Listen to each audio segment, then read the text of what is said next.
Assalamualaikum warahmatullahi wabarakatuh.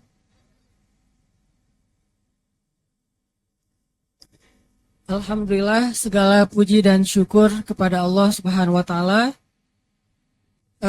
Teman-teman memilih mengisi malam mingguannya dengan duduk dalam majelis ilmu. Semoga ini menjadi sebuah kebaikan ketika kita memilih Allah di antara sekian banyak pilihan. Maka insya Allah Allah juga akan memilih kita di antara hamba-hambanya untuk mendapatkan kebaikan. Dan malam minggu ini, ketika kita duduk di dalam majelis ilmu, semoga kita bukan hanya ditemani oleh sahabat-sahabat kita, tapi juga insya Allah ditemani oleh para malaikat yang selalu mendoakan kita dengan doa-doa yang istimewa. Amin. Allahumma salli wa sallim wa barik ala Sayyidina Muhammad wa ala alihi wa sahbihi wa man tabi'ahu ila yaumiddin. Rabbi syrah li sadri wa yassir li amri wa hlul 'uqdatan min lisani yafqahu qawli. Teman-teman yang dirahmati Allah, kita ngobrol-ngobrol tentang masalah menata hati. Kadang hati kita itu kecewa, kadang bahagia, kadang sedih, kadang senang, dan seterusnya. Pertanyaannya adalah, bagaimana cara kita menata hati agar ketika kita dalam keadaan senang, kesenangan itu nggak membuat kita lupa diri. Kalau kita lagi susah, kesusahan itu nggak bikin kita berputus asa. Dan semua itu ada di dalam bagaimana cara kita menata hati, perasaan, jiwa, dan mental kita. Karena hari ini banyak banget orang yang sedikit saja diberikan ujian, berkeluh kesah sampai akhirnya depresi. Soalnya isu mental sekarang lagi rame banget nih di Indonesia, terutama di kalangan anak-anak muda. Banyak yang depresi, minimal stres, bahkan lebih parah lagi nanti kena mental illness dengan berbagai macam variannya. Mulai dari bipolar, skizo, dan seterusnya. Nah, ini rahasianya adalah bagaimana cara kita menata hati, perasaan, dan jiwa mental kita. Atau bisa juga ketika Allah ngasih kita nikmat, kita sampai lupa diri, lalu menjadi orang yang sombong, merasa lebih daripada orang lain, merasa istimewa, dan yang lain itu biasa-biasa aja. Nah, hari ini, malam ini kita pengen belajar bagaimana menjadikan hidup kita itu lebih baik, lebih berkah, lebih bahagia, dimulai dari dalam diri kita sendiri. Sebelumnya saya pengen bahas atau pengen berbagi satu kisah sama teman-teman.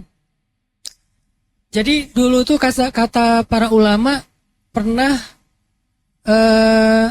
hidup seorang laki-laki musafir. Dia melakukan perjalanan di tengah-tengah jalan, kemudian dia bertemu dengan seorang ahli hikmah. Ahli hikmah itu artinya orang yang punya banyak pengalaman hidup.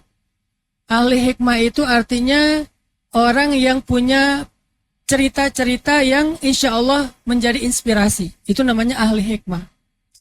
Nah, ketika sedang beristirahat di satu tempat, laki-laki ini bertanya kepada ahli hikmah. Dia curhat tentang masalahnya. Dia menceritakan tentang bahwa dia adalah orang yang selama ini merasa hidupnya banyak masalah. Dia merasa hidupnya itu banyak salahnya. Dia ngerasa kayak salah memilih pasangan, salah memilih tetangga, salah memilih pekerjaan, pokoknya banyak salah aja. Sehingga akhirnya dia melakukan perjalanan itu karena dia pengen lari dari masalahnya. Karena dia pengen mencari sesuatu yang lebih baik dari apa yang dia alami selama ini. Dia kayak escape gitu, kayak kaburlah dari masalah hidupnya. Nah, di sebuah pemberhentian, di sebuah tempat istirahat, dia ketemu dengan ahli hikmah, ketemu dengan seorang ahli ibadah, dia bertanya tentang masalah pribadinya. Orang ini bertanya, apa masalah kamu? Dia bilang, salah satu masalah terbesar saya adalah saya punya istri yang sangat-sangat sering menyakiti saya. setiap hari istri saya datang untuk mencela saya. Setiap hari istri saya itu menghina saya. Setiap hari istri saya itu adalah orang yang membuka aib-aib saya. Dan saya selalu diuji siang dan malam dengan perangai istri saya yang pemarah. Saya bersabar udah lebih dari sekian tahun. Hari ini saya udah nggak sanggup lagi bersabar dan saya pergi meninggalkannya. Kemudian nggak lama setelah itu orang ini kemudian menghibur dia, kemudian memberikan dia nasihat dan seterusnya, sampai mereka pun menginap di tempat tersebut. Jadi kebenaran tempat mereka ketemu ini kayak masjid. Menginaplah mereka di situ. Setelah mereka menginap suatu malam, laki-laki yang ahli hikmah ini bermimpi. Dalam mimpinya dia didatangi seorang laki-laki dengan wajah yang bercahaya, dengan jubah putih. Laki-laki ini mengucapkan salam kemudian mengatakan, sampaikan kepada temanmu yang ada di sebelahmu, sesungguhnya fa inna ma'al usri yusra, bersama dengan kesulitan ada kemudahan. Sampaikan kepada dia, apakah pernah satu hari pun dia merasa sulit dalam beribadah? Apakah pernah sehari pun dia merasa kesulitan dalam rezeki? Apakah pernah dia sehari pun merasa menjadi orang yang hidupnya sia-sia? Waktunya sia-sia? Coba tanyakan kepada dia. Karena sesungguhnya Allah Subhanahu wa Ta'ala telah memberikan kemudahan-kemudahan dalam hidupnya bersama dengan ujian yang dia dapatkan melalui pasangannya. Kemudian orang soleh ini bangun dari tidurnya, dia membangunkan temannya yang tadi curhat, dia ceritakanlah isi dari mimpinya. Pada akhirnya temannya ini sadar.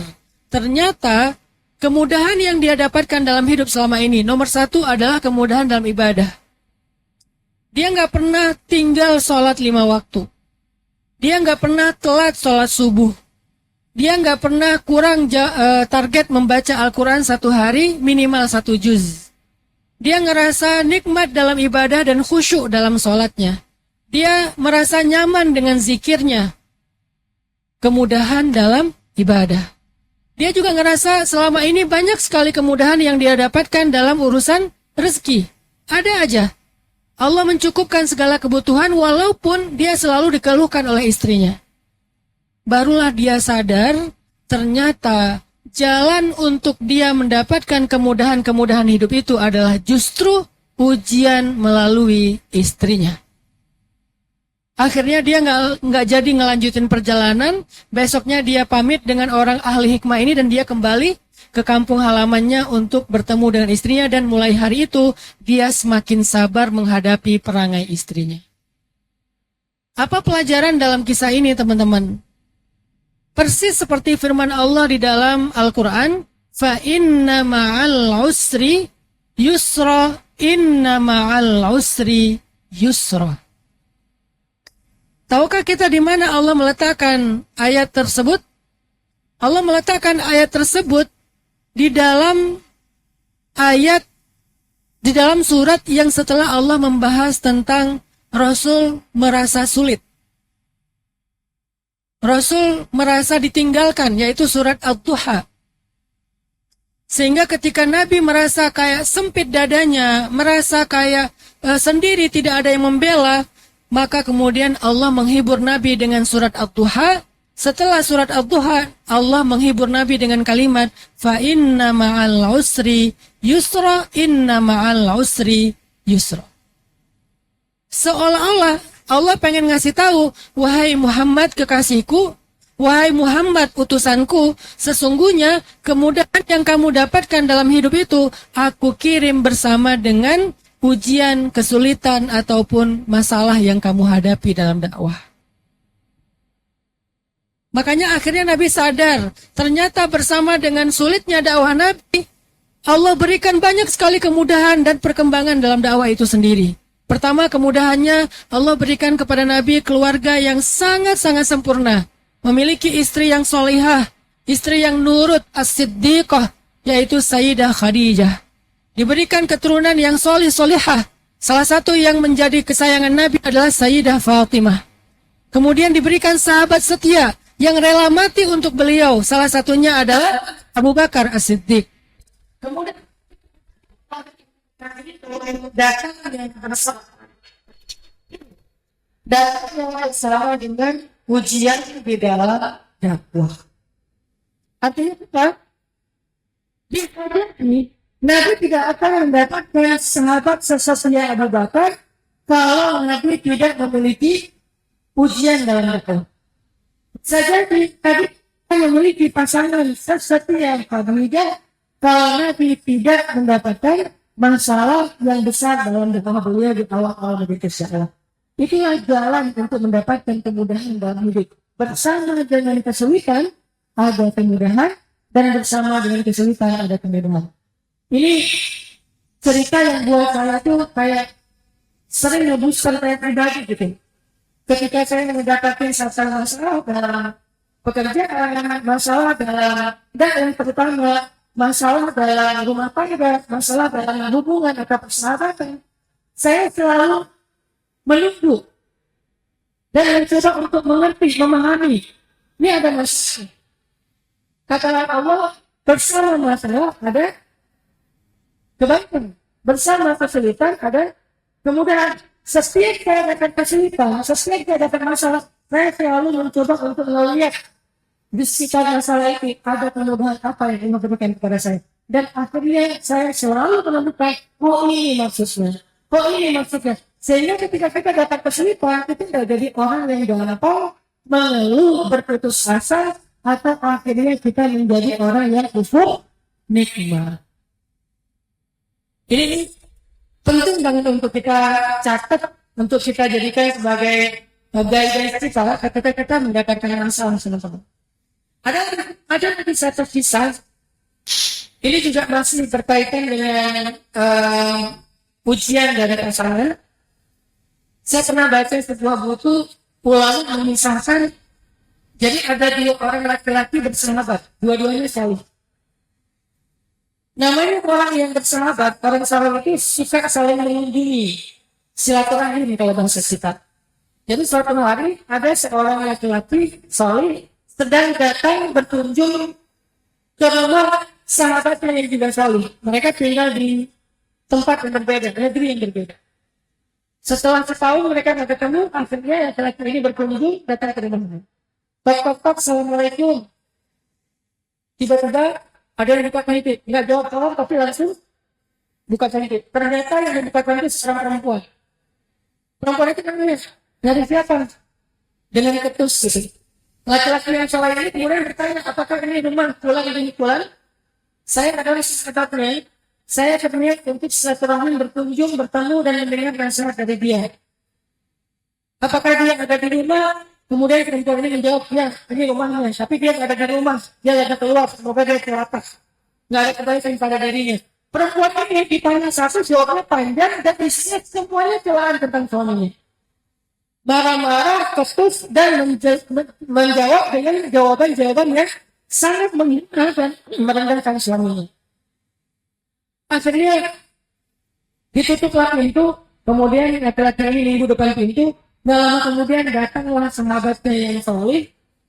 Datang dia membawa kayu bakar, karena dia baru pulang mencari kayu bakar dari gunung. Dia datang membawa kayu bakar dan kayu bakarnya dipikulkan kepada seekor singa. Ini cerita unik sekali.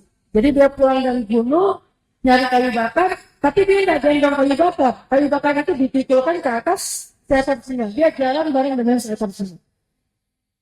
Sampai laki-laki kaget melihat sahabatnya dibantu sama seekor singa.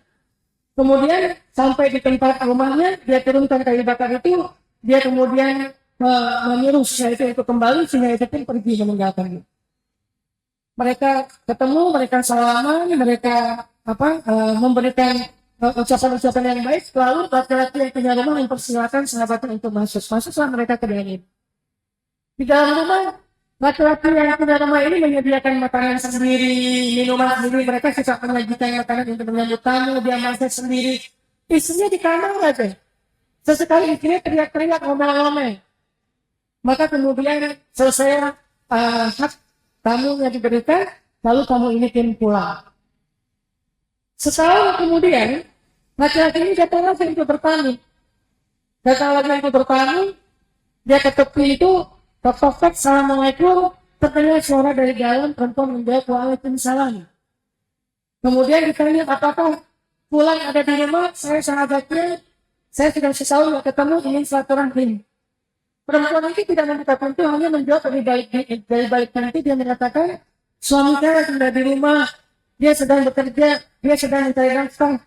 Mungkin sebentar lagi dia pulang, semoga Allah memberikannya kesehatan. Beda dengan yang sebelumnya. Kemudian laki-laki ini nunggu di luar karena nggak boleh masuk, ada suaminya. Tiba-tiba orang yang sawahnya tadi, pemilik rumah tadi datang membawa kayu bakar, tapi kali ini dia memikul sendiri kayu bakar tersebut.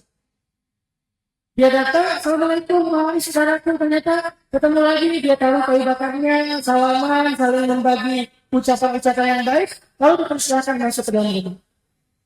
Masuklah laki-laki yang tamu ini ke dalam rumah, dia kemudian duduk bersama sahabatnya.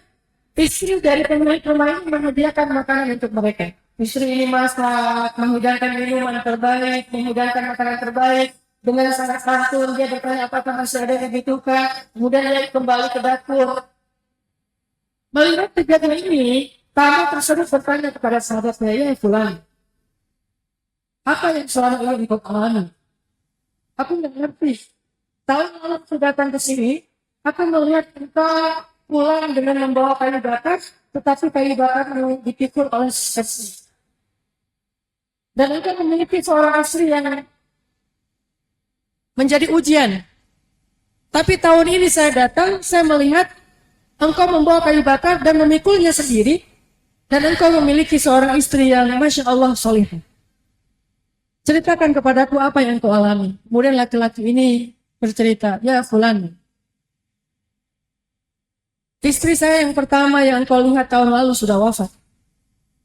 Dia adalah seorang istri yang selama ini menjadi ujian bagi saya. Setiap hari dia marah-marah kepada saya. Setiap hari dia mencela saya. Setiap hari dia mendoakan keburukan untuk saya. Setiap hari dia mengeluh kepada saya.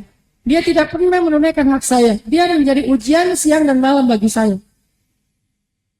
Tetapi ketika saya bersabar dengan memiliki pasangan yang menjadi ujian bagi saya, ternyata di waktu yang sama Allah memberikan banyak kemudahan bagi saya di luar rumah.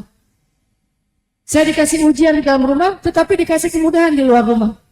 Dan salah satu kemudahan itu yang kamu saksikan, saya dengan mudah untuk bekerja mencari kayu bakar, bahkan seekor hewan buas seperti singa sekalipun, Allah tundukkan untuk membantu saya. Setelah istri saya yang wafat, yang menjadi ujian itu wafat, Allah menganugerahkan saya istri yang salihah. Yang kamu lihat hari ini adalah istri saya yang penyabar, istri yang taat, istri yang sangat santun, istri yang paling baik akhlaknya kepada suami. Dan dia selalu berusaha untuk menyempurnakan hak saya. Dia selalu memudahkan saya. Tetapi ketika Allah sudah berikan saya kemudahan dengan memiliki pasangan yang sangat istimewa ini, yang sangat solihah ini, akhirnya saya juga kehilangan kemudahan-kemudahan di luar rumah saya. Kamu melihat bagaimana saya bersusah payah membawa pulang kayu bakar sambil saya pikul sendiri. Ini kisah juga mirip dengan kisah yang pertama. Ternyata di dalam kisah ini para ulama sedang memberi kita sebuah hikmah, sebuah pelajaran. Kadang kita mengeluhkan satu masalah, kadang kita merasa bahwa diri kita itu kok hidupnya sulit sekali. Kadang kita bertanya kenapa saya, dan seterusnya dan seterusnya. Padahal kita nggak sadar, bersama dengan masalah yang diberikan kepada kita itu, Allah memberikan kemudahan yang luar biasa di tempat yang lain di waktu yang sama. Dan saya mencoba untuk selalu memahami itu. Sehingga saya nggak ngerasa nyaman kalau saya tidak mengangkat sebuah beban dalam hidup. Karena kesulitan itu adalah beban. Bisa dia datang dengan sendirinya, bisa kita yang mencarinya. Saya ngerasa kalau hidup saya nggak ada beban, maka saya juga kehilangan banyak kemudahan. Saya pernah mengalami fase seperti itu, kayak nggak mau ada beban, bebannya yang ringan-ringan aja, nggak usah terlalu berat. Saya pengen hidup itu benar-benar untuk diri sendiri dan keluarga aja, nggak usah mikirin orang lain, nggak usah mikirin dakwah, pokoknya jangan cari masalah deh. Jangan angkat beban-beban yang berat, yang ringan-ringan aja.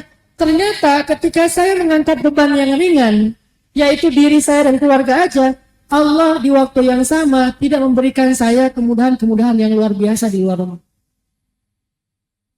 Sampai kemudian saya sadar, akhirnya saya cari beban untuk saya angkat. Apa bebannya? Beban dakwah. Mulailah saya bikin program dakwah, dakwah pemuda, dakwah hijrah, dakwah tren, bikin berbagai macam program sampai sekarang ada pesantren.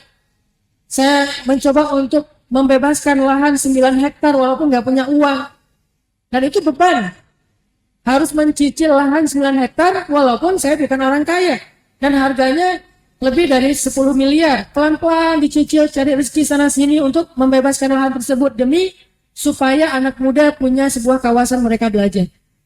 Lalu belum selesai juga cicilan, belum lunas, saya coba untuk membangun sekolah. Ada 2 sekolah, satu formal, satu non-formal. Non-formal buat anak-anak hijrah yang selama ini mereka udah ngaji, saya pengen mereka juga mendapatkan pendidikan skill supaya lebih mandiri. Jadi hidupnya bukan hanya positif tapi produktif. Mulailah ada namanya tarbiyah skill di anak-anak pemuda hijrah. Ada yang diajarin farming, ada yang diajarin jadi barista, ada yang diajarin jadi EO atau event organizer, ada yang diajarin hospitality untuk ngurus sebuah kawasan, ada yang diajarin tentang grooming untuk ngurus kuda dan ternak. Kita ajarkan mereka dan kita datangkan guru-guru terbaik yang harganya mahal. Tetapi para santri ini mendapatkan pendidikan secara gratis. Ini beban. Saya bikin juga sekolah formal, yaitu sekolah SD yang namanya Sekolah Rimba Indonesia. Kawasannya 9 hektar, fasilitasnya sebaik mungkin yang saya bisa. Ada little farm sendiri, ada ternak sendiri, ada stable berkuda sendiri, bentar lagi ada kolam renang sendiri. Kawasannya luas, mereka bisa eksplor, kelasnya modelnya yang organik dari bambu dan seterusnya. Guru-gurunya dihargai di atas UMR. Tapi siswanya gratis. Mulai dari daftar nggak bayar uang pendaftaran, uang bangunan, uang bulanan, semuanya free.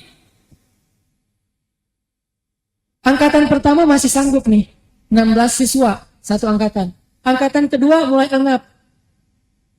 Ini sekarang ini tahun ketiga. Teman-teman nanya, Ustadz masih sanggup? Bismillah. Namanya saya punya uang. Tapi Allah Maha Kaya. Angkat bebannya. Itu saya percaya kepada Allah juga menginginkan keberkahan di dalam manusia. Tapi kalau kita Allah menginginkan yang keberkahan di dalam manusia. Jadi saya percaya kepada itu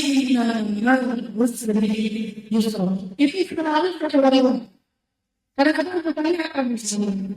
Namanya benar-benar kadang ada rasa nyaman, ada rasa nyaman. Jangan kan makan kita habis sendiri, kayak rumah pacaran itu kadang-kadang kita kecil, istrinya berdua, istrinya bikin berdua rokok. Kalau udah, kadang-kadang kok lebih dewasa. Kalau udah, kualitas education dan lulus terus kemudian kita dalam kesempatan jadi bapak ini tidak ada benar-benar nanti yang sempurna istimewa yang benar-benar mereka juga menjadi dia benar karena ketika kalian menjadi makanan dengan misalnya ada perbedaan berapa kalian atau menjadi anak-anak atau menjadi komunikasi atau menjadi anak-anak atau menjadi hal tapi di luar dalam kita maka ketika saya mendapatkan ujian saya selalu mencoba untuk melihat dari sisi yang lain karena ujian adalah satu sisi dari yang tidak datang sendiri dia pasti datang dari sisi yang kedua sisi kedua atau yang kedua itu kayak dua wajah poin Jadi ada yang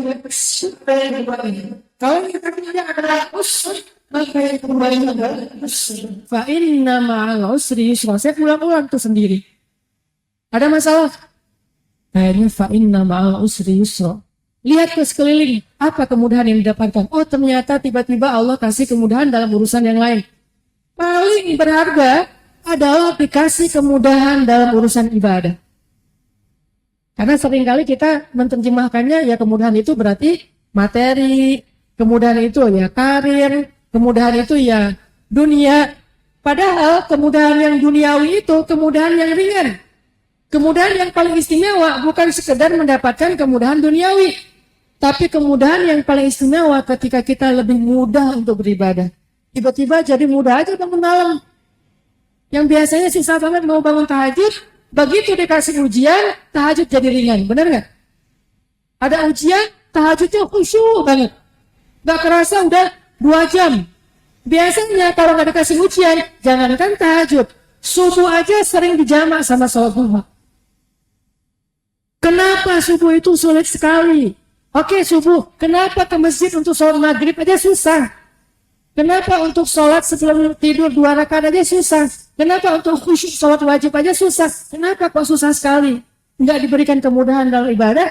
Karena kita tidak mengambil ujian atau beban yang Allah berikan dalam kehidupan kita. Kita tolak dengan keluh kesah.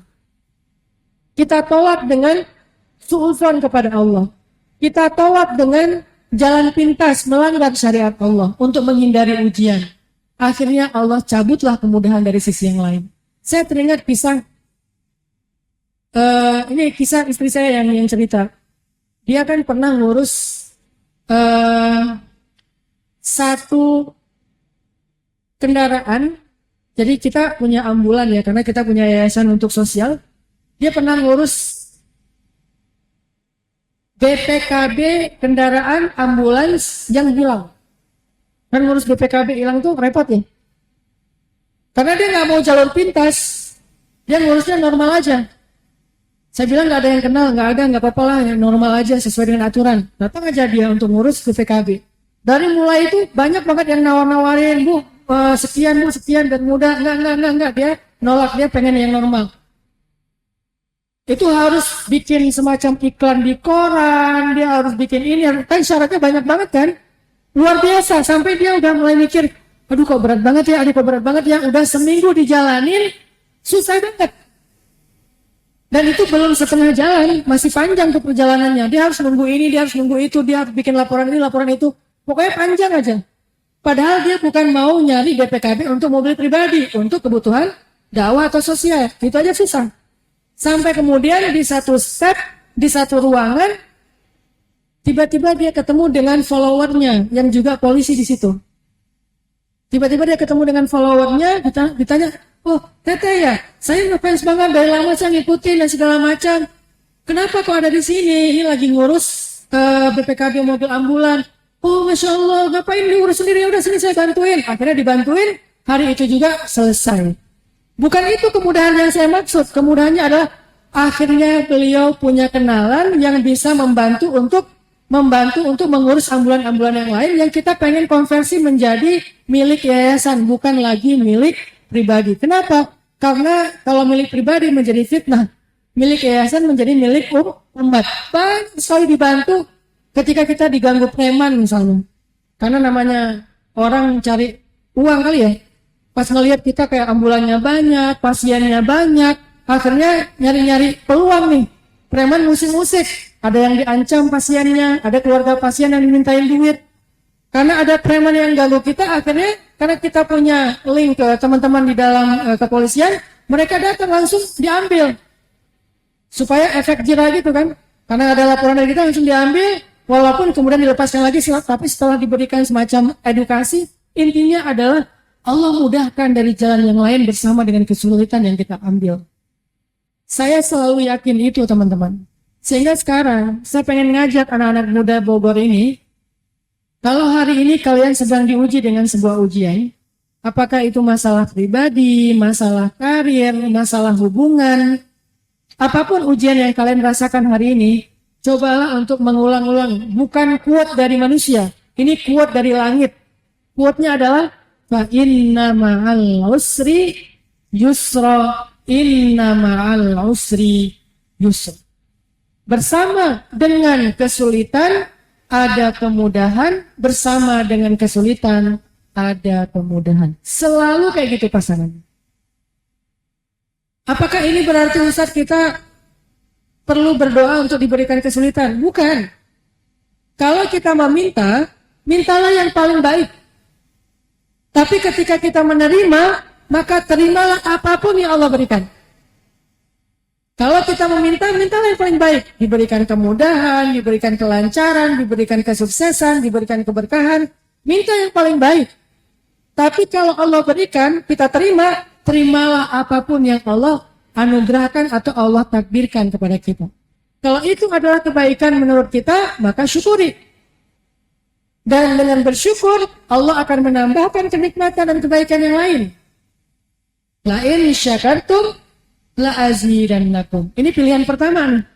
Kalau yang kita dapatin itu adalah kebaikan, menurut kita, Masya Allah, Alhamdulillah, hari ini saya diberikan kemudahan. Syukuri. Masya Allah, Alhamdulillah, hari ini saya diberikan rezeki lebih. Syukuri.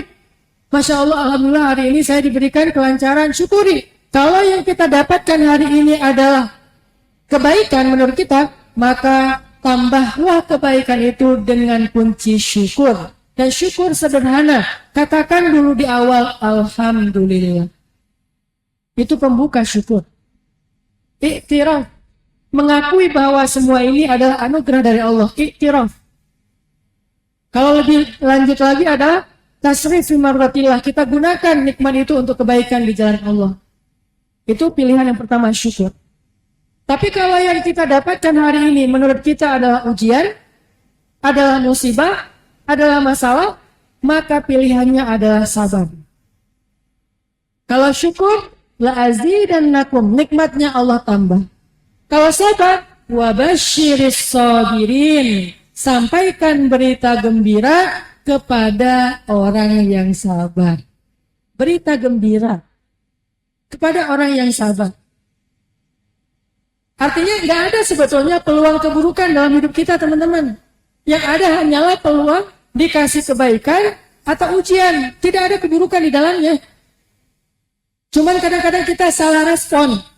Dikasih kebaikan, kita meresponnya dengan sombong, lupa diri, mengaku bahwa ini semuanya gara-gara kita, sehingga Allah cabut kebaikan itu. Atau diberikan ujian, kita meresponnya dengan keluh kesah, bahkan berputus asa, sehingga tidak ada kemudahan di balik kesulitan itu. Tapi bagi orang yang beriman, teman-teman, dua kondisi ini sama-sama khair, sama-sama baik. Makanya Nabi SAW bersabda, ajaban li amril mu'min, inna amrahu kullu khair. Betapa ajibnya, betapa menakjubkannya orang yang beriman itu. Semua urusannya itu khair, baik. Kalau dia dikasih dharra, kalau dia dikasih ujian, sabara, fakana khairallah. Dia bersabar dan itu adalah kebaikan bagi dia. Tapi kalau dia dikasih sarra, dikasih kemudahan, dikasih nikmat, syakara, dia bersyukur, fakana khairallah. Itu juga kebaikan bagi dia. Artinya tidak ada peluang keburukan bagi orang yang beriman. Semuanya berujung dengan kebaikan. Dikasih nikmat, bersyukur, nikmat bertambah. Dikasih ujian, bersabar, Allah mengganti ujiannya dengan kabar gembira atau kejutan. Ini yang perlu kita coba bangun keyakinan dalam diri kita, teman-teman. Mungkin salah satu ayatnya yang tadi, fa inna ma'al usri yusra, inna ma'al usri yusra. Kemudian yang kedua, teman-teman yang dirahmati Allah SWT, bagaimana cara kita menata hati? Yang pertama tadi adalah belajar untuk meyakini bahwa kesulitan tidak datang sendiri, kesulitan selalu datang bersama dengan kemudahan. Itu cara kita menata hati. Hati itu harus diisi dulu dengan sebuah belief, keyakinan. Dan keyakinan ini bukan tanpa alasan, dia punya referensi yang jelas, yaitu qala Allah, firman Allah yang maha benar. Fa inna ma'al usri yusra, inna ma'al usri yusra. Yang kedua, cara kita menata hati, teman-teman. Hati itu ada di dalam genggaman Allah. Jadi kalau kita ingin hatinya itu dibahagiakan, kalau kita ingin hatinya itu dihibur, kalau kita ingin hati kita itu dilindungi, dijaga oleh Allah Subhanahu wa taala, maka caranya ketika kita ngerasakan hati kita mulai gelisah, hati kita merasa kayak kesepian atau merasa sendiri, tidak bisa berharap ke siapa-siapa, mulai terluka, datanglah kepada Allah. Hati manusia ada di antara jemari Allah. Hati manusia ada di dalam genggaman Allah. Makanya ada doa, Rabbana la tuzigh qulubana. Ya Allah, jangan biarkan hati kami melenceng. Artinya Allah yang menggenggam hati kita. Banyak orang yang tidak memahami hakikat ini, sehingga ketika dia ngerasa hatinya sedang sakit, hatinya terluka, hatinya bersedih, hatinya merasakan ada masalah, dia mencari ketenangan hati di tempat lain. Bahkan seringnya dengan menjauh dari rumah Allah. Dia pergi ke tempat yang dia semakin jauh dari Allah dengan menambah dosa. Dia minum, dia makan sesuatu yang Allah haramkan. Dia bergaul, dia ketemu dengan orang dengan cara yang Allah tidak halalkan. Sehingga semakin dia hatinya terluka, semakin dia jauh dari Allah, sebetulnya dia semakin membiarkan hatinya terombang-ambing. Di antara apa? Di antara jemari syaitan dan hawa nafsu. Makanya kita perlu belajar, siapa yang bisa menata hati kita? Bukan diri kita sendiri, teman-teman. Kita tuh kadang-kadang gak berkuasa untuk menata hati kita sendiri. Makanya Nabi SAW itu pernah berdoa. Apa doa Nabi? Ya Allah, saya sudah berusaha untuk menunaikan hak semampu saya. Maafkanlah saya kalau saya tidak mampu adil dalam urusan hati. Nabi udah berusaha untuk adil dalam urusan nafkah, tetapi Nabi tidak mampu untuk adil dalam urusan hati.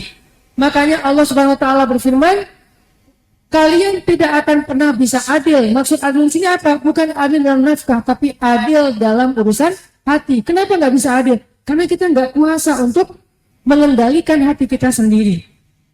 Sehingga Nabi meminta kepada Allah, ya Allah, ilhamkan ke dalam hati saya kebaikan, keadilan, ketakwaan. Itu yang diminta oleh Nabi untuk hatinya. Maka ketika kita merasakan hati kita terluka, hati kita lelah, hati kita gelisah, hati kita bimbang, hal yang harus kita lakukan segera adalah datanglah kepada pemilik hati yang menggenggam hati dengan cara membentangkan sajadah, dengan cara berwudu, dengan cara berdiri, ruku dan sujud yang panjang lalu berdoa kepada Allah Subhanahu wa taala. Allah yang mengendalikan hati. Misalnya apa? Ustadz, kok susah banget ya memaafkan kesalahan seseorang? Urusan hati. Ustadz, kok susah banget ya menghilangkan rasa sakit hati tentang kesalahan seseorang? Urusan hati. Ustadz, kok rasanya berat banget ya untuk melupakan seseorang yang udah gak mungkin lagi menjadi milik kita? Urusan hati. Ustadz, kok gak bisa banget ya ngerelain dan melepaskan seseorang? Urusan hati. Ustadz, kok susah banget untuk membenci keburukan dan mencintai ketaatan? Urusan hati. Makanya Nabi punya doa yang diambil dari ayat Al-Quran. Allahumma habbib ilayyal iman wa zayyinhu fi qalbi wa karri ilayyal kufra wal fusuqa wal isyan waj'alni minar rasyidin.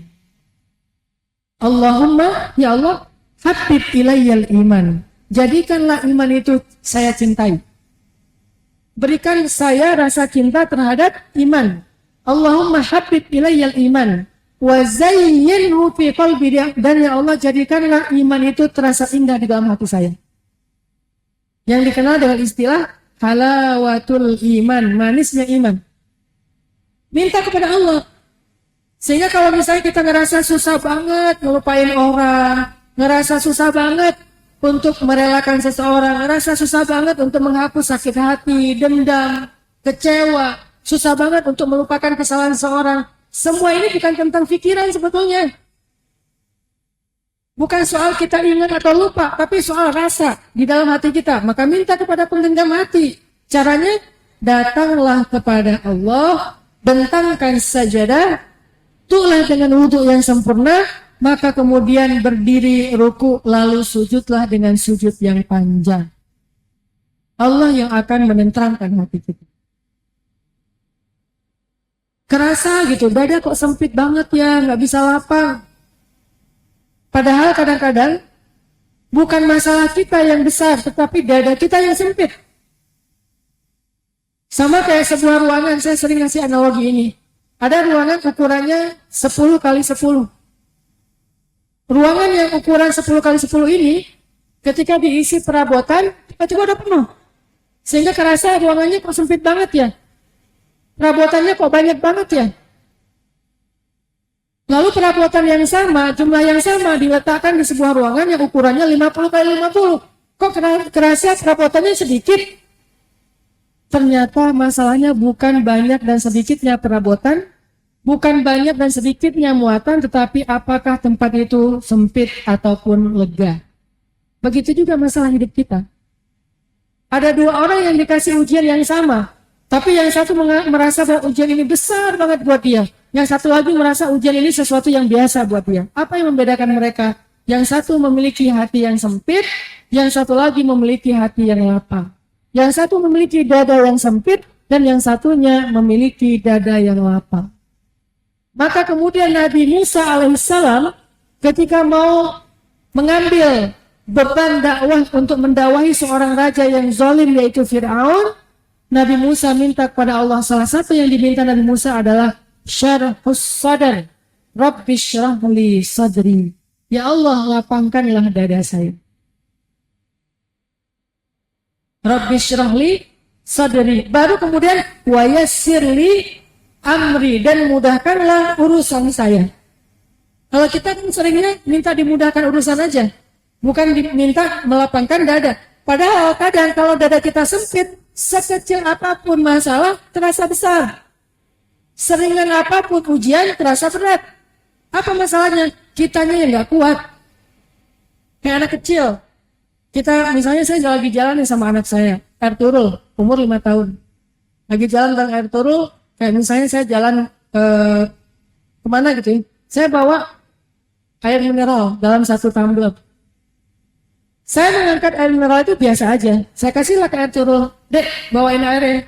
Soalnya Baba lagi banyak barang. Kasih aja ke dia, bawain. Bah, berat, bah. Baru jalan sebentar udah ngeluh dia tuh. Bah, berat, bah, berat, bah. Akhirnya dia ngasih juga ke saya taruh di ransel saya. Dia nggak bawa apa-apa. Kenapa? Air yang sama bagi saya itu ringan, bagi dia berat. Bukan tentang airnya ketika dipegang dia menjadi banyak, bukan. Tetapi tenaganya lebih sedikit. Kekuatannya lebih lemah. Saya lebih sebagai orang dewasa lebih kuat daripada dia. Begitulah hidup teman-teman. Kadang masalah yang kita dapatkan itu sama dengan teman kita. Yang membedakannya apa? Yang satu dadanya lapang, yang satu sempit. Yang satu pundaknya kuat, yang satu lagi lemah. Makanya ketika Nabi punya masalah, Allah berfirman, Alam nashrah laka sadrak wa wada'na anka wizrak alladhi anqadha dhahrak. Bukankah kami telah melapangkan dadamu, sehingga dengan itu kami turunkan bebanmu yang selama ini memberatkan punggungmu. Ternyata beban hidup itu akan terasa ringan, seolah-olah nggak bawa apa-apa, karena seolah-olah digambarkan udah diturunkan, padahal bebannya bukan diturunkan, tetapi rasanya yang diturunkan. Wa wada'na anka wizrak alladhi anqadha dhahrak. Apakah setelah itu dakwah Nabi menjadi mudah? Enggak juga. Tapi kenapa Allah berfirman seolah-olah bebannya diturunkan? Karena kalau dada lapang, seolah-olah beban itu enggak ada. Jadi yang diminta Nabi Musa pertama adalah Rabbi syrah li sadri. Baru kemudian wa yassir li amri. Kemudian setelah doa ini Nabi Musa meminta untuk diberikan seorang teman. Waj'alli waziran min ahli Harun akhi ushud bi azri wa ashrikhu fi amri kay nusabbihaka katsira wa nadhkuraka katsira. Jadi Nabi Musa minta apa? Pertama, lapang dada. Kedua, mudah urusan. Ketiga, lancar dalam bicara. Keempat, diberikan teman dalam perjuangan. Dari 4 kebaikan yang Nabi Musa minta, nomor satunya adalah syarhus sadar. Tapi seringnya kita belum apa-apa udah berharap orang lain nolong kita. Kok nggak ada yang nolong saya? Kok nggak ada yang peduli kepada saya? Kok nggak ada yang bantuin saya? Kok nggak ada yang ikut bareng dengan saya? Kita langsung berharap kemudahan itu kita dapatkan dengan bantuan manusia. Kita langsung berharap bisa diberikan kemudahan dalam segala urusan. Padahal hal yang pertama yang paling baik untuk kita minta ketika kita dapat ujian, Allah tata dulu hati kita. Rabbi syrah li sadri. Ya Allah, lapangkan dada saya. Alam nashrah laka sadrak wa wada'na anka wizrak alladhi anqadha dhahrak wa rafa'na laka dhikrak.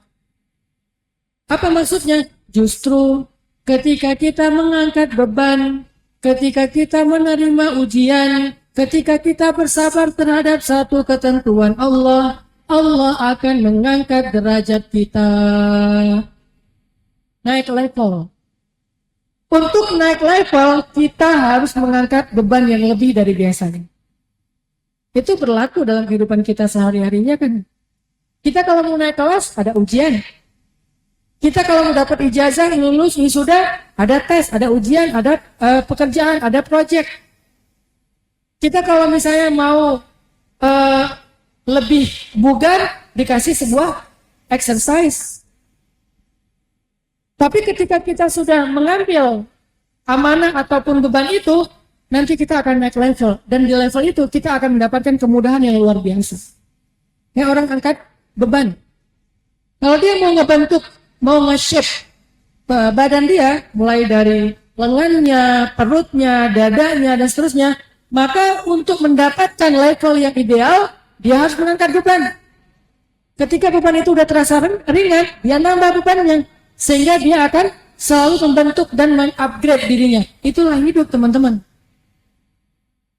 Dan kalau kita takut dengan satu beban atau ujian, kita nggak akan pernah bisa sesuatu atau naik level tertentu. Dulu sekitar 2 tahun lalu lah, saya ngelihat orang yang bisa naik kuda lari, apalagi nembak di atas kuda, itu kayak mustahil banget ya.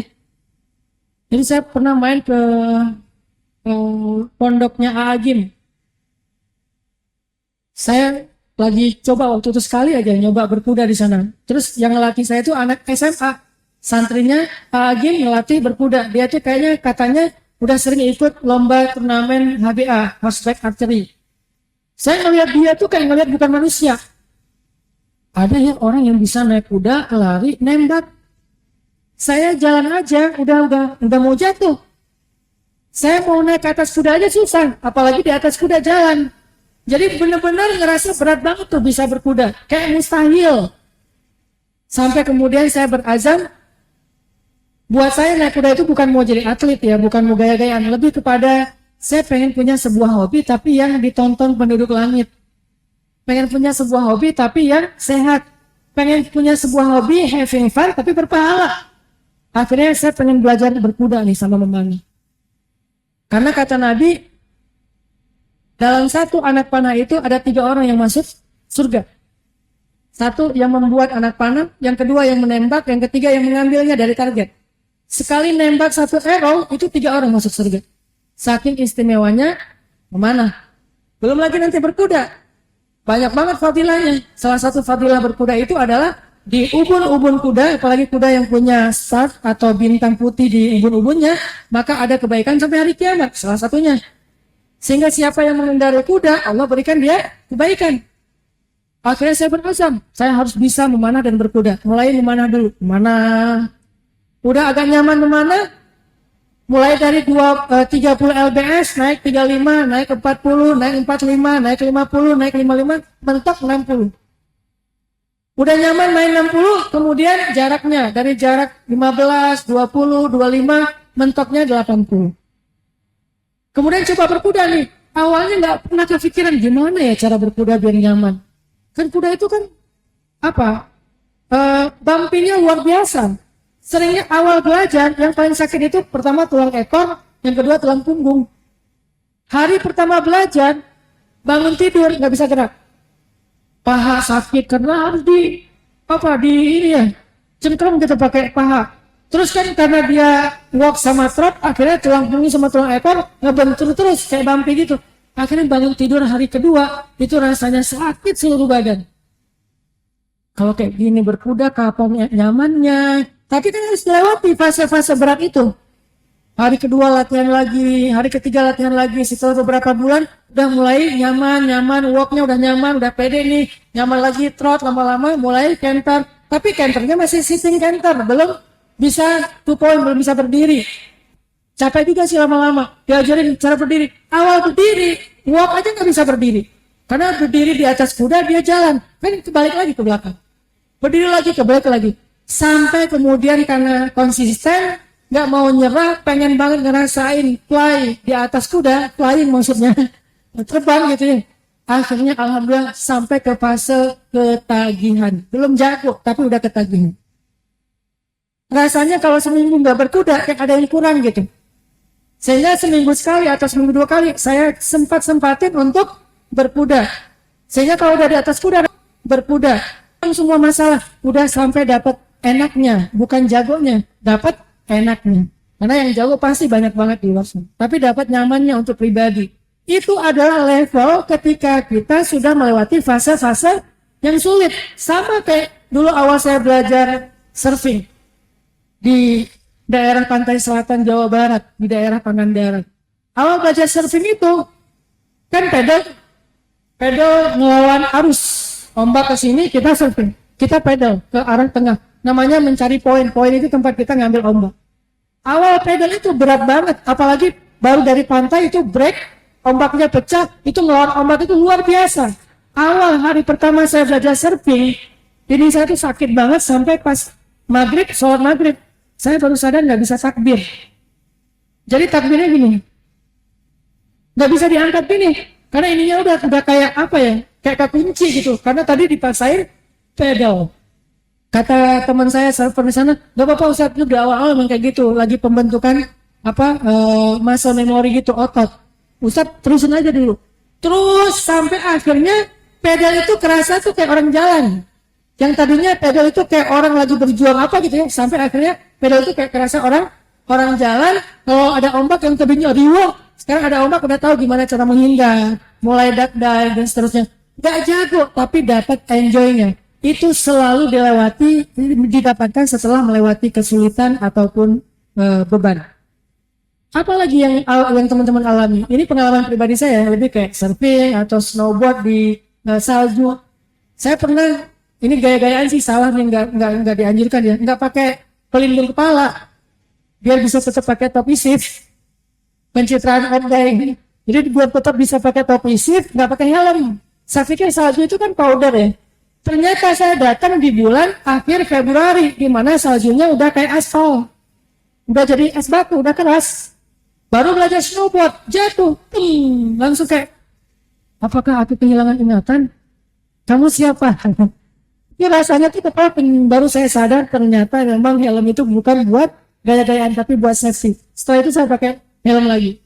Kecuali saljunya benar-benar lagi powder, kalau jatuh kayak jatuh di atas kapas, oke. Awal-awal belajar kayak gitu, kok susah banget ya berdiri di atas papan snowboard, apalagi ski yang 2 kayak gitu lebih susah lagi. Kok baru berdiri udah jatuh lagi. Awal-awalnya sama, tulang ekor lagi yang kena. Awal saya belajar wake surf itu surfing tapi ditarik pakai speedboat. Sampai sekarang ini jari saya bengkok. Kenapa? Awal saya belajar nggak bisa berdiri, jatuh. Tapi nggak dilepas tarikannya. Kebayang nggak di dalam air ditarik sama speedboat? Kerasa di telinga saya ada suara krek. Jari ini. Pas saya naik ke atas water trapping, saya lihat, wah jari saya bengkok. Awal semuanya pasti sulit. Tapi kita tidak akan pernah mendapatkan kemudahan dan naik level kalau kita tidak melewati fase yang sulit itu. Selalu menghindar, selalu menolak, selalu escape, lari, kabur. Maka ketika Allah berfirman, wa rafa'na laka dzikrak, kami angkat derajatmu, itu karena Nabi SAW berhasil melewati fase beban. Wa wada'na anka wizra. Apa pelajaran yang kedua nih? Pelajaran yang kedua adalah teman-teman, kalau kita sedang ngerasa hati kita capek, lelah, obat hati, rehat hati itu hanya ada di atas sajadah. Teman-teman boleh pergi healing, cari hiburan, nongkrong bareng teman-teman dan seterusnya. Tapi semua itu bukan menjadi obat hati atau rehat hati. Itu adalah rehat fisik. Kita senang sebentar, merasa kayak dapat break, merasa dapat istirahat sebentar. Tapi dia tidak akan menjadikan hati kita bugar. Menjadikan hati kita sembuh dari masalahnya atau penyakit keluh kesahnya. Obat hati hanya ada di atas sajadah. Sehingga ketika kita ngerasa hati kita lelah, bentangkan sajadah, sholatlah dan sujudlah yang lama. Minta kepada Allah. Rabbi syrah li sadri wa yassir li amri. Rabbi ja'alni min ahlil khair. Allahumma rabbana atina min ladunka rahmah wa hayyi' lana min amrina rashada. واجعل لنا من كل ضيق مخرجا ومن كل هم فرجا ومن كل عسر يسرا يا قاضي الحاجات. Minta sama Allah. Apa yang pertama kita minta? Dikuatkan hati kita, dilapangkan dada kita. Itu yang pertama kita minta. Jangan buru-buru minta, ya Allah, cabutlah masalah dalam hidup kita, dalam hidup saya. Karena bisa jadi ujian dan masalah itu adalah beban untuk kita naik level. Maka yang kita perlu minta bukan masalahnya hilang, bukan bebannya berkurang, tetapi yang kita minta, ya Allah, kuatkan muscle ataupun otot hati saya untuk bisa mengangkat beban hidup. Sama kayak cerita tadi, ketika kita belajar untuk bisa jadi seseorang atau jadi sesuatu, kita harus ngelewatin bebannya dulu. Pengen belajar bersepeda. Awal-awal sepeda itu pas, apalagi daerah Bogor, Bandung kan naik turun tuh. Pas naik, rasanya tuh kayak, saya pernah awal-awal belajar sepeda itu pas mendaki dipaksain, pas turun dari sepeda, rasanya lutut saya tuh gini-gini. Udah gak bisa berdiri lurus, gini-gini. Kenapa lutut saya kayak gini, gak bisa diberhentiin. Saya pegang juga masih kayak gini. Karena dia kaget awalnya. Tapi apakah saya kemudian berhenti? Jangan. Kalau kita berhenti, kita selalu berada di titik awal. Gak pernah naik level. Ulangi lagi dengan cara yang lebih bijak, dengan cara yang lebih bertahap. Terus sampai akhirnya pendakian itu buat kita ringan. Saya pernah ngerasa kayak cemburu ya, sedikit iri lah. Saya naik sepeda, pelan-pelan di pendakian tuh. Tiba-tiba kakek-kakek lewat, santai aja dia. Dan sepeda dia bukan sepeda listrik. Dan nggak ada giginya. Sepeda jadul banget yang cuma satu pilihannya, kekuatan kaki dia. Nah, kita masih bisa turun yang ringan, yang berat. Dia mau sepeda biasa, tapi ngelewatin kita. Ngelewatin kita tuh santai banget. Jadi kayak ngeledekin, apaan sih segitu doang. Kita, oh, kenapa? Karena buat dia, tanjakan seperti itu receh. Buat kita, tanjakan seperti itu berat banget. Apa yang membedakan? Tanjakannya? Bukan. Sepedanya, bahkan sepeda kita lebih mudah. Yang membedakan kita dengan kakek itu adalah kekuatannya. Jadi jangan hanya berharap, ya Allah, angkatlah masalah dalam hidup saya. Boleh. Tapi setelah meminta, dilapangkan dan dikuatkan hati kita. Bukan berarti nggak boleh kita minta, ya Allah, mudahkan urusan saya. Boleh banget. Nabi Musa meminta. Tapi setelah meminta, Rabbi syrah li sadri. Dengan kesadaran bahwa masalah kadang-kadang memang untuk menguatkan kita dan membuat kita naik level. Yang terakhir teman-teman, tentang bagaimana cara kita menata hati. Cobalah buat sebuah latihan hati. Latihan hati itu namanya kalau dalam bahasa agama riyadhatul qulub. Exercise hati.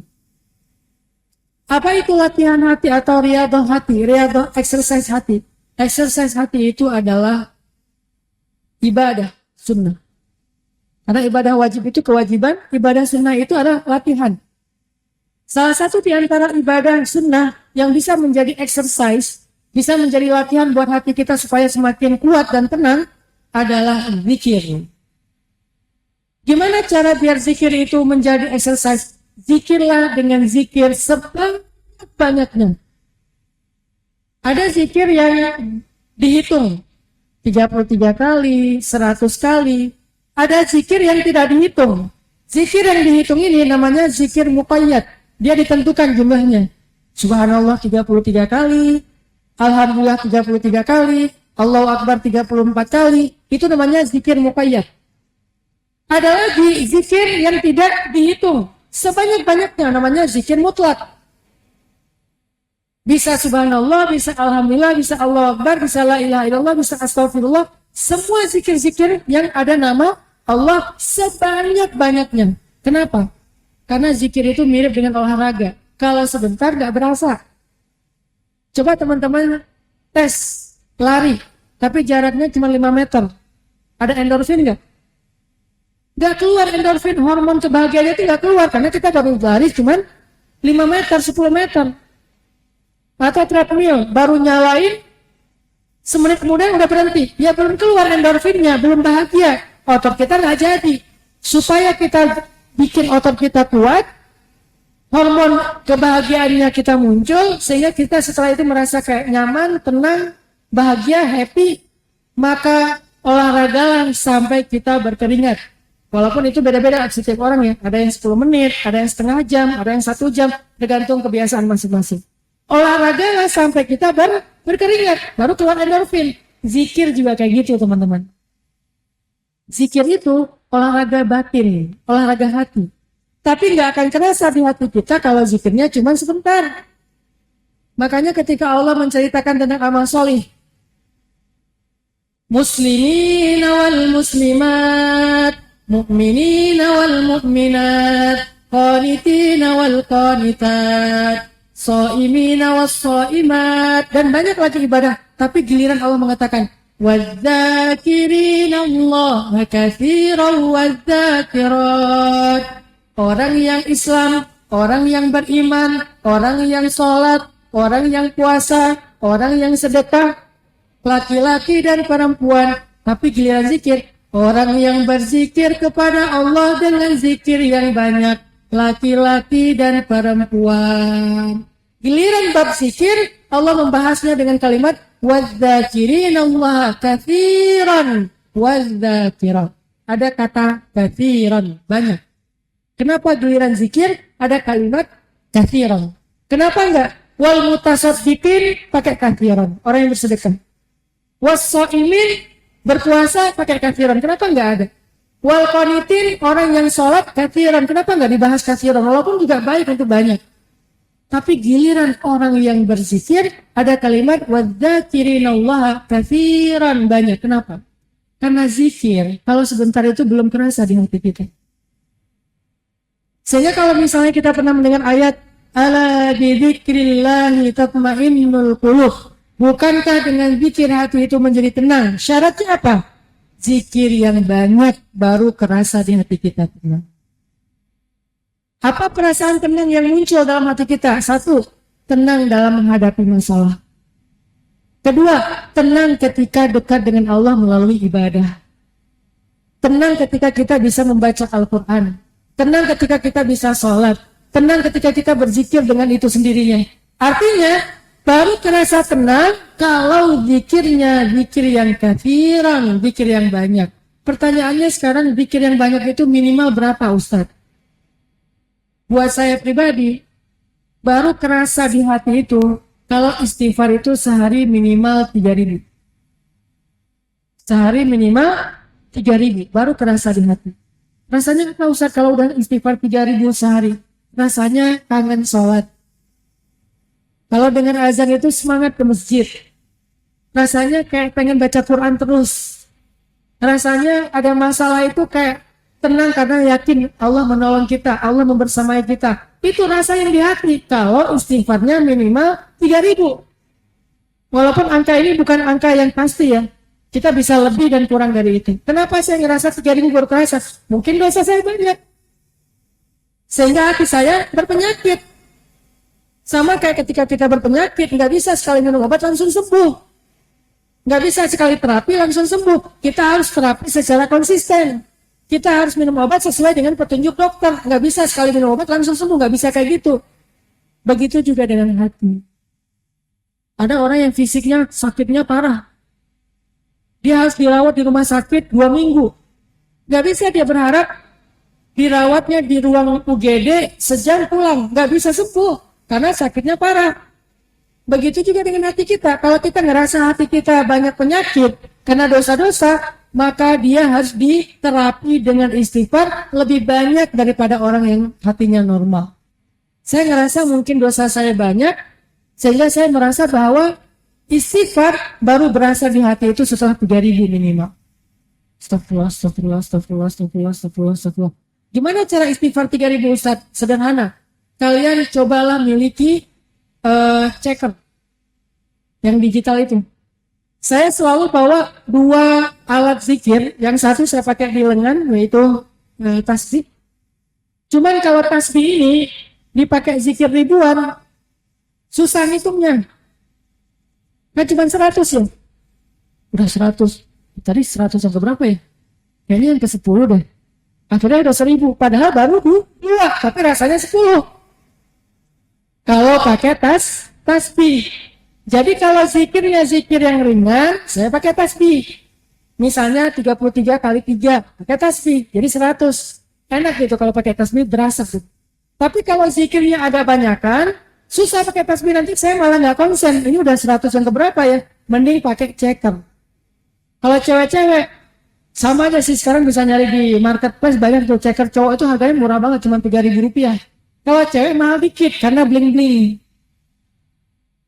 Ada yang pink, ada yang ungu, kan dia hiasan gitu kayak cincin kan. Harganya sekitar 50 ribuan lah. Kalau cowok sederhana, yang penting jangan warna pink ya. Bisa coklat, bisa hitam, harganya cuma 3.000 sampai 5.000 tergantung tenannya. Milikilah ceker, milikilah tasbih, sehingga kalian itu sambil nganggur, astagfirullah, pas lihat 10.000, ternyata cekernya rusak. Dicek cekernya, benar nggak sih nih? Oh benar. Dan usahakan jangan sampai ketika cekernya angkanya udah 2.000, 3.000, ketahuan teman, itu langsung diriset sama Allah jadi 0, nggak berharga di sisi Allah. Rahasiakan. Ini lihat sendiri. 5.000. Sendiri aja udah, nggak usah. Teman kita di sebelah cekal-cekal kan dia lihat apa sih berisik banget kayak main lato-lato ya. Terus pas dia ngeliat kita giniin dikit dia ketahuan 3.000 bro. Hilang jadi riset jadi 0. Makanya ceker itu untuk kita memudahkan riyadhah hati, bukan untuk pamer. Pakai ceker, taruh di tas kita, di kantong kita, kemana-mana bawa, pas lagi nganggur nggak ngapa-ngapain, selama nggak mengganggu perjalanan kita, kayak misalnya lagi nyetir motor kan mengganggu tuh, jangan. Kalau lagi bisa dipakai, pakai. Astagfirullah. Gak usah ditarget, harus langsung 3.000 enggak. Sehari itu bisa beberapa kali. Pengalaman saya 3.000 itu hanya butuh waktu setengah jam kalau istighfar. Cuma setengah jam. Gak tahu kalau ada yang lebih pro. Saya 10 menit Ustaz, ngeri banget ya. Itu kayak udah gak tahu gimana lagi cara dia ngomong. Sama kayak orang baca Al-Fatihah satu nafas gitu kan. Amin. Ntar lagi tuh 2 bulan lagi deh. Itu buat saya tuh pro banget. Karena saya amatiran, saya bacanya pelan. Alhamdulillahirabbil alamin. Buat yang udah pro, satu nafas langsung amin. Artinya rata-rata 20-30 menit lah istighfar 3.000 kali. Itu kalau istighfarnya santai. Astagfirullah. Kalau agak cepat dikit. Astagfirullah. Itu bisa setengahnya, 15 menit, 20 menit udah beres. Terus apalagi riyadhahnya? Perhatikan zikir-zikir yang banyak fadilahnya. 1, istighfar. 2, la ilaha illallah. Afdalul zikri indallah la ilaha illallah. Sebaik-baik zikir di sisi Allah kalimat la ilaha illallah. La ilaha illallah lebih mudah lagi daripada istighfar. Pengalaman saya yang paling lama itu salawat. Karena panjang kan? Allahumma sholli ala sayyidina Muhammad, Allahumma sholli ala sayyidina Muhammad, Allahumma sholli ala sayyidina Muhammad. Satu salawat bisa 3 kali la ilaha illallah. Jadi harus sabar kalau salawat. Pengalaman saya kalau salawat mungkin nggak bisa sebanyak istighfar dan la ilaha illallah. Sebutlah 300, 400, 500. Kalau bisa sih yang ganjil ya. 100, 300, 500. Ya paling ringan 300 lah. Salawat. La ilaha illallah bisa lebih mudah dari istighfar 5.000. Ustaz banyak banget, kapan ngerjain yang lain? Gampang, itu tuh nggak berasa, tiba-tiba udah 5.000 aja teman-teman. Apa dampaknya? Riyadhah qulub, exercise hati. Sehingga hati yang sudah biasa dengan wadzakirinallah katsiran, yang biasa dengan zikir yang banyak, nanti akan terasa ketika teman-teman dapat masalah. Kok sekarang saya dapat masalah udah nggak panik ya? Kok sekarang saya kalau sholat udah nyaman ya, udah tenang ya? Kok sekarang saya kalau baca Quran itu kayak nggak pengen berhenti ya, terus aja sampai kemudian harus berhenti karena ada urusan. Nyaman banget gitu baca Qurannya. Kok saya sekarang kalau duduk di majelis ilmu itu kayak betah ya, dapat banyak recharging iman karena hati kita sudah sehat. Jadi menyehatkan hati salah satunya adalah dengan zikrullah. Itulah kenapa Allah berfirman, ala bidzikrillahi tatmainnul qulub. Bukankah dengan berzikir kepada Allah hati itu akan menjadi tenang. 3. Nasihat sederhana saya malam ini kepada saya sendiri dan kita semuanya tentang masalah hati, gimana biar hati itu kuat, biar hati itu sehat, biar hati itu mampu mengangkat beban. Nomor 1 adalah belajar yakin bersama dengan kesulitan itu selalu ada kemudahan. Sehingga jangan hanya bisa berkeluh kesah ketika dapat kesulitan. Tapi lihatlah sisi yang lain, ada kemudahan bersama dengan kesulitan itu. Yang kedua, belajar untuk kembali kepada Allah karena hati kita ada di dalam genggaman Allah. Ketika kita merasa lelah, maka obatnya ada di atas sajadah. Ketika kita merasa lelah, maka rehatnya ada di dalam sholat. Yang ketiga, cara kita untuk menata hati, kuatkanlah hati itu, sehatkanlah hati itu dengan zikrullah sebanyak-banyaknya, sehingga kita menjadi seorang yang memiliki hati yang kuat, dada yang lapang. Mudah-mudahan beberapa nasihat ini bisa menjadi booster buat kita semuanya, terutama dalam urusan menata hati kita. Sulit sekali melupakan mantan, sulit sekali melupakan kesalahan orang. Kok susah banget untuk memaafkan kesalahan orang lain? Kok selalu gundah, selalu khawatir? Kok selalu terluka? Kok selalu capek?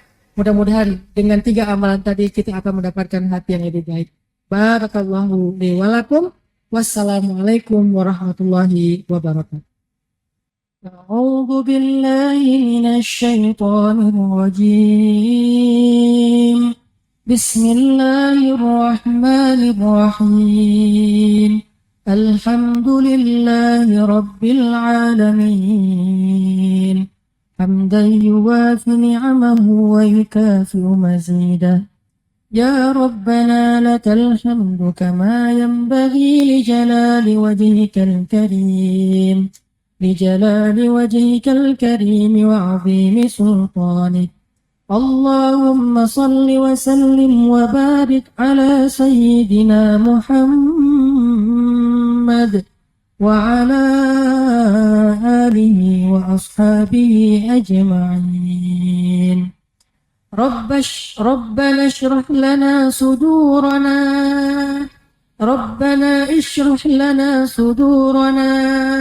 اشرح لنا صدورنا وثبت قلوبنا يا مقلب القلوب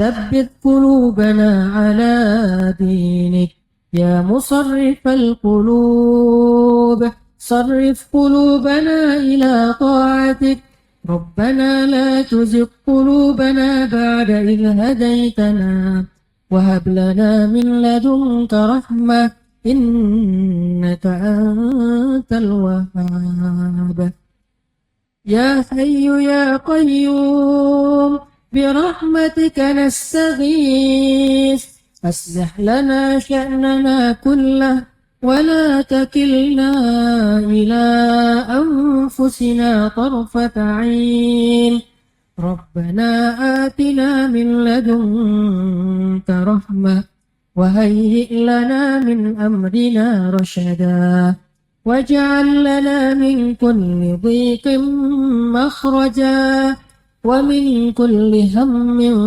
فرجا ومن كل عسر يسرا ربنا آتنا في الدنيا حسنة وفي الآخرة حسنة وقنا عذاب النار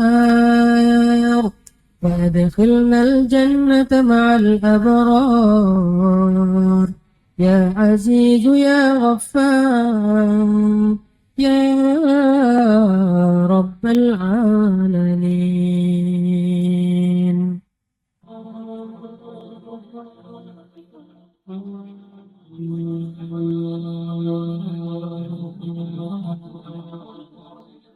Saya pengen cerita. Ini cerita benar-benar saya alamin ya. Mudah-mudahan ini jadi makin bikin kita yakin. Hidup kita itu kan memang kalau kita melibatkan Allah itu jadi mudah ya.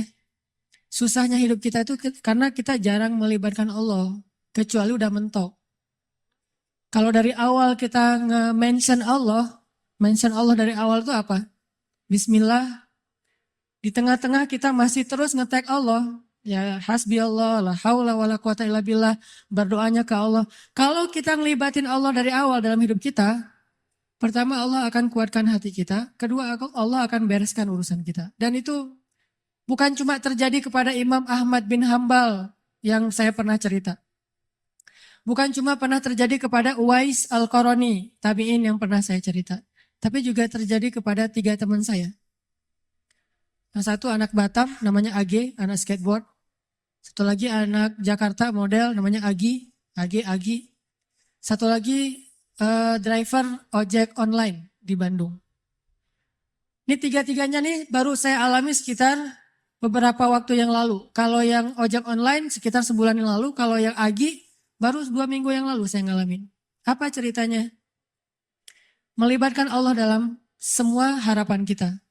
Agi, anak Jakarta ini, pernah ikut kajian saya kayak gini di salah satu masjid di Maruya, di Kebun Jeruk, Jakarta. Terus pas ikut kajian itu dia bilang gini, ya Allah, saya pengen banget ketemu Ustadz Hanan langsung, tapi jangan di taklim, karena agak susah, terlalu rame. Saya pengen ketemu berdua dalam suasana yang lebih nyaman. Kabulkanlah ya Allah, gitu. Selang seminggu kemudian setelah selesai acara itu, alhamdulillah, qadarullah, ombaknya lagi bagus di laut. Kan saya suka mantengin ombak tuh. Ada website namanya Surf Forecast kan. Forecast buat surfing. Jadi tahu ombaknya lagi berapa, seberapa baiknya untuk pakai untuk berselancar. Ombaknya lagi bagus nih. Ombaknya 2,5 meter, 2,5 meter. Terus anginnya pas gitu. Pergilah saya ke laut. Daerah Jawa Barat namanya Batu Karas. Spot surfing. Saya pergi ke sana nih. Agi yang tadinya di Jakarta, ternyata memang dia orang Batu Karas, tinggalnya di Jakarta. Jarang banget pulang ke Batu Karas. Nah, seminggu kemudian setelah ta'lim, dia sakit. Badannya nggak enak. Biasanya kalau cuma panas dingin, dia akan tinggal di kos-kosan. Tapi kali ini kangen pengen pulang kampung. Kenapa ya saya pengen pulang kampung? Kenapa ya? Kayak Imam Ahmad bin Hambal gitu kan. Kenapa ya saya pengen pulang kampung? Akhirnya dia putuskan pulang ke Batu Karas. Dan sampai di Batu Karas, hari pertama dia sampai ke rumah, temannya ngajak ke pantai, kita mandi yuk, kita berenang yuk gitu kata temannya. Yuk, padahal lagi nggak enak badan tuh, diajak berenang dia mau. Berenang kalau orang sana berarti surfing, diajak surfing dia mau. Datang ke pantai, saya lagi duduk di pantai, lagi persiapan nih mau turun ke air, lagi duduk santai gitu pagi-pagi sambil ngopi dulu, sambil nggak jelas ya ngelamun tentang masa lalu. Jadi lagi duduk dulu nih di pantai nih, sambil ditaruh dengan papan biar nggak kena matahari. Udah ke pantai masih takut hitam, padahal udah hitam. Tiba-tiba lagi datang, ngeliat dari jauh, nih kayak kenal nih, siapa ya? Kayak pernah lihat, tapi biasanya kan penampilannya beda. Nih udah namanya orang lagi di pantai. Datanglah, pas udah dekat dibilang, Ustadz Hanan ya? Saya ngeliat, ya kenapa? Saya jemaah Ustadz Hanan di Maruya, Kebun Jeruk minggu yang lalu. Oh iya, Kebun Jeruk minggu lalu memang ada taklim. Udah kenalan dia bilang, Ustadz, Minggu lalu saya baru berdoa nih, ya Allah saya pengen ketemu Ustadz Hanan, langsung bukan di taklim, biar bisa santai banyak ngobrol. Berikanlah saya apa yang saya harapin. Dia istighfar, dia sholawat, dia doa. Nggak sampai bertahun-tahun, cuma selang seminggu. Qadarullah Allah bikin skenario, ada ombak, saya datang, dia sakit, dia datang, akhirnya ketemu di pantai, ngobrol, jadinya saya seharian cuma ngobrol doang, nggak sempat surfing. Terus aja ngobrol curhat, dia live IG gitu. Aduh, jadi ngobrol sama dia, alhamdulillah dikasih gelang batu sama dia, nih Ustadz hadiah gelang batu untuk Ustadz. Alhamdulillah ya udah saya pakai. Intinya adalah coba cuma seminggu doang tuh. Dia minta ke Allah, dia melibatkan Allah, akhirnya Allah kabulkan. Bisa nggak kita dalam waktu seminggu halal dengan cara berdoa ke Allah? Ya Allah, saya lihat dia kemarin di masjid. Masjid apa ini teh? Baitur Rahman. Cuma saya nggak berani menyapa. Saya menyapa dia lewat engkau saja ya Allah. Kalau kita yakin dan tembakan kita itu udah jago tadi, jawid. Gimana? Tujawid qira'atak, kata Teh Hanin tadi. Kuatkan, jagokan diri kamu dalam yakin ke Allah. Makin jawid, makin jawad, makin bagus. Maka insya Allah akan kena panahan kita. Ada orang mana tadi nggak kena sama sekali, ada orang yang di jarak yang sama langsung kena. Kenapa? Udah jawid, imannya udah mantep, udah yakin gitu. Dan yakin dalam bahasa mana tadi udah profesional. Nanti insya Allah tiba-tiba entah gimana caranya nggak usah cari tahu. Karena saya juga sama Teh Hanin yang cerita tadi, kita Teh Hanin maksudnya nggak mencari saya, ada saya mah mencari. Teh Hanin nggak mencari, saya sama sekali kita nggak kenal, dia nggak kenal saya. Pas ketemu di tempat kibdah emang ada sedikit trik yang saya lakuin gitu kan, biar bisa namanya ikhtiar gitu kan. Dan dengarkan ceritanya, nah gitu deh pokoknya. Yang jelas nggak usah berharap kepada Allah tergantung cara. Berharaplah kepada Allah karena kita yakin kepada Allah. Cara Allah yang bikin. Ini Agi nih. Yang kedua, driver online. Driver ojek online. Saya waktu itu ada rapat di Pemuda Hijrah, namanya Masjid Pemuda Hijrah itu Al-Latif. Ada rapat di Al-Latif, dan saya lagi malas nyetir, akhirnya naik ojek online. Pergilah ke Masjid Al-Latif. Dari pagi, zuhur saya ngimamin di masjid, cuman pakai baju biasa. Terus asar juga ngimamin. Pas sudah selesai asar, saya mau pulang, saya order lagi nih ojek online. Saya order, ada yang ngambil. Ngambil, saya naik ojek.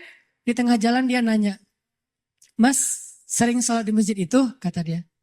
Lumayan, saya bilang. Ya itu masjid ramai banget ya. Kalau taklim ramai banget tuh, penuh dengan anak muda. Ya alhamdulillah, saya bilang. Terus dia bilang lagi, ada tuh di situ tuh imam muda, bacanya bagus banget. Orang Aceh. Siapa ya namanya? Saya bilang Muzammil. Oh ya Muzammil. Oh ya. Kenal sama dia? Ya lumayan, saya bilang. Dari tadi lumayan aja semuanya. Mas suka ikut talim juga di situ? Kadang-kadang saya bilang. Dia nggak ngeh sama sekali. Lama-lama dia mulai curiga, dia nanya, apa tadi ada kegiatan apa? Enggak, cuma ada rapat aja sama teman-teman. Teman-teman DKM maksudnya iya. Mas tadi ngimamin sholat zuhur ya? Kata dia. Iya, kata saya. Mulai curiga kan dia. Asar juga? Iya. Oh, Mas namanya siapa? Hanan. Hah? Hanan yang mana nih? Kata dia. Mulai kaget dia kan, mulai panik gitu. Saya bilang Hanan Ataki, langsung oleng tuh motor tuh.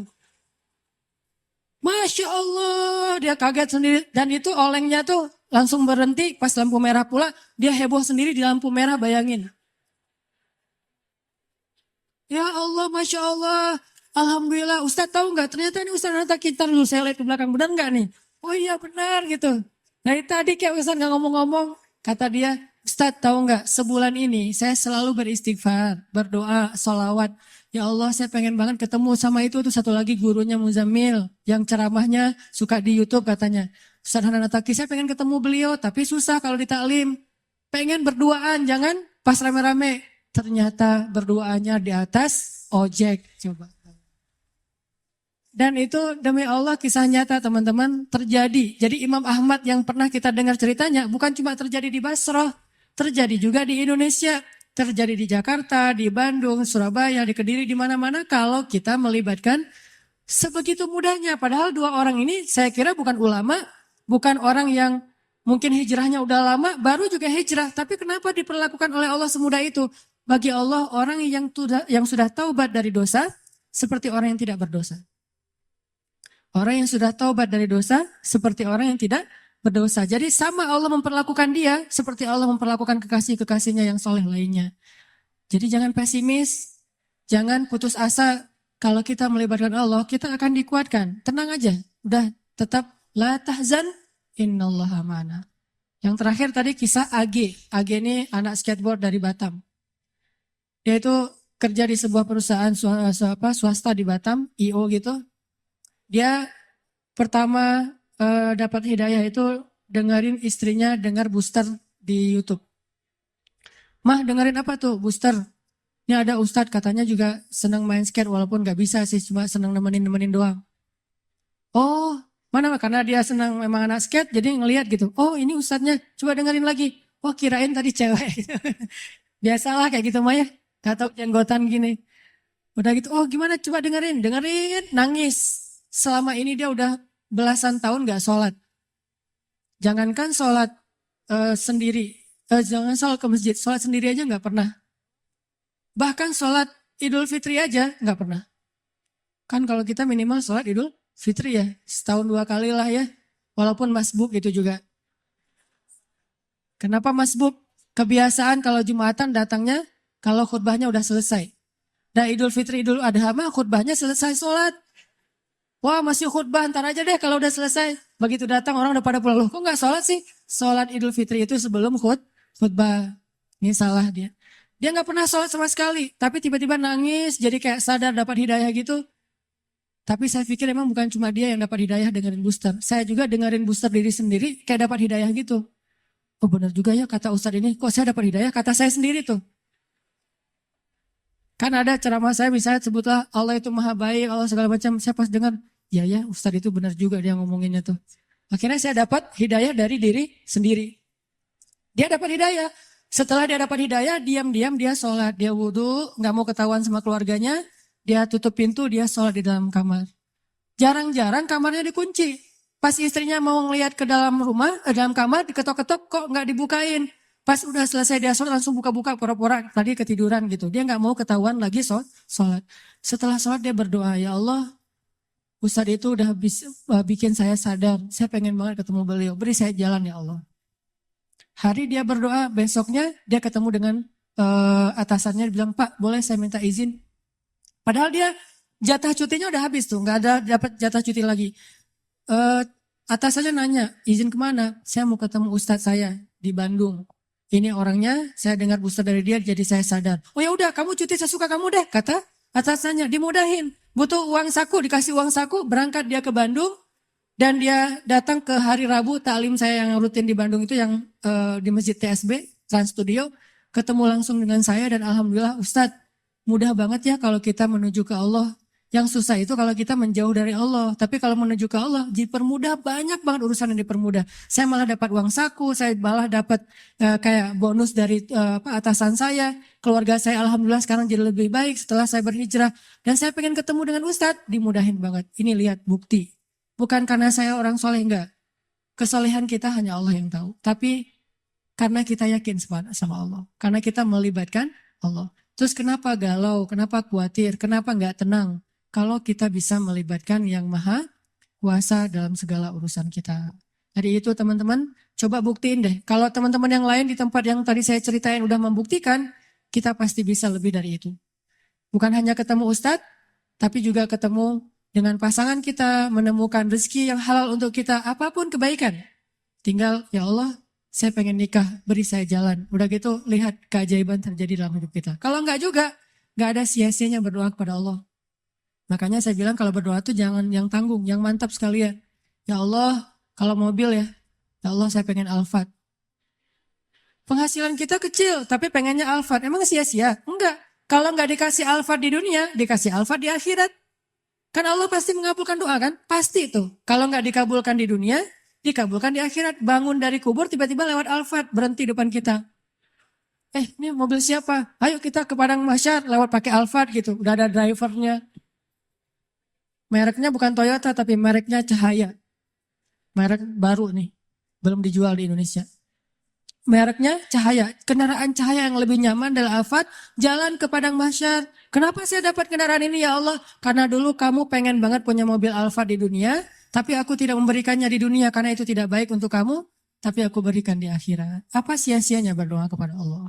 Jadi tetap ar-raja ilallah, berharapnya hanya ke Allah dan itulah obat untuk segala kegalauan. Orang gak bakalan kecewa kalau bersandar kepada Allah. Itu gak bakalan.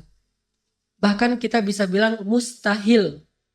Mustahil seseorang itu kecewa gara-gara berpegang, bersandar, menyerahkan dirinya kepada Allah. Itu mustahil. Bukan seperti itu sunnatullah. Karena siapapun yang berserah diri kepada Allah, maka dia telah berpegang kepada tali yang paling kokoh.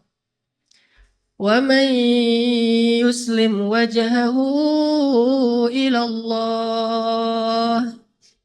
Wa man yuslim wajhahu ila Allah wa huwa muhsin. Faqad istamsaka bil urwatil wuthqa. Wa ilallahi aqibatul umur. Siapa yang menyerahkan dirinya kepada Allah dan dia senantiasa berbuat baik, maka sesungguhnya dia telah berpegang kepada tali yang paling kokoh dan kepada Allah segala urusan dikembalikan. Jadi nggak ada orang yang kecewa kalau dia berpegang kepada Allah. Masalah apapun, masalah rezeki, masalah jodoh, terutama yang kedua. Kalau kita bergantung kepada Allah dalam urusan jodoh, maka insya Allah kita nggak akan kecewa. Mak comblang yang paling baik itu adalah Allah. Kalau mak comblangnya Ustadz, kadang-kadang ngecewain. Ustadz, ini CV saya.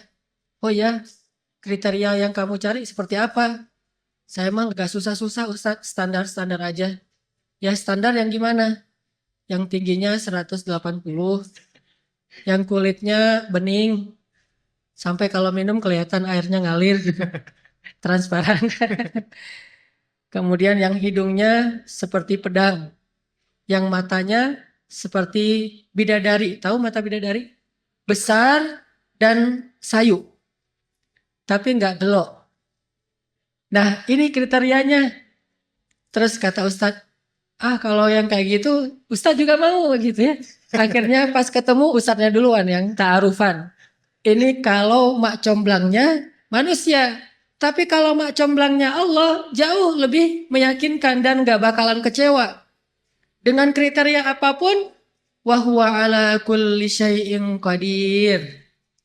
Dan kalau Allah menjanjikan yang baik akan ketemu dengan baik, pasti innahu la yukhliful mi'ad. Allah tidak pernah mengingkari janjinya.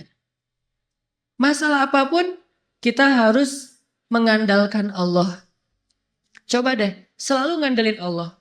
Bahasa gampangnya gini, udah tenang aja, ada Allah. Itu. Dan kalau kita sudah melibatkan Allah, la yudayya'akallahu idzan. Itu pasti, Allah nggak bakalan ngecewain kamu. Kalau udah ngandelin Allah, ini gimana nih? Udah, tenang aja, ada Allah. Allah tidak akan mengecewakan. Salah satu kalimat udah tenang aja ada Allah adalah la tahzan innallaha ma'ana.